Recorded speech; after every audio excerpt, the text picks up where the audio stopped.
ಕಲಬುರಗಿ ಜಿಲ್ಲೆಯ ಆಲಂದ್ ಪೊಲೀಸ್ ಠಾಣೆ ವ್ಯಾಪ್ತಿಯಲ್ಲಿ 30 ಜನವರಿ 2025ರಂದು ರವಿಚಂದ್ರ ತಂದೆ ಶ್ರೀಮಂತ್ ಖಜೂರಿ ಗ್ರಾಮದವರು ಆಲಂದ ಪೊಲೀಸ್ ಠಾಣೆಗೆ ಬಂದು ಅವರ ತಮ್ಮನಾದ ರಾಹುಲ್ ತಂದೆ ಶ್ರೀಮಂತ್ ಖಜೂರೆ 28 ವರ್ಷ ಖಜೂರಿದವರು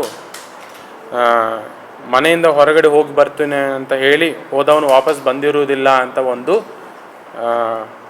ಮಿಸ್ಸಿಂಗ್ ಕಂಪ್ಲೇಂಟು ಕೊಟ್ಟಿರ್ತಾರೆ. ಅವರು 28ಕ್ಕೆ ಹೋಗಿರ್ತಾರಲ್ಲ, ಯಾವಾಗ ಹೋಗಿರ್ತಾರೆ, 30 ಅಂದು ಹೋದವ್ರ ಮನೆ ವಾಪಸ್ ಬಂದಿಲ್ಲ ಅಂತ ಕಂಪ್ಲೇಂಟ್ ಕೊಟ್ಟಿರ್ತಾರೆ. ಅದು ನಾವು ಆಲಂದ ಪೊಲೀಸ್ ಠಾಣೆಯಲ್ಲಿ 22/2025 ಮನುಷ್ಯ ಕಾಣೆಯಾದ ಪ್ರಕರಣ ದಾಖಲಿಸಿಕೊಂಡು ತನಿಖೆಯನ್ನು ಕೈಗೊಂಡಿರುತ್ತೇವೆ.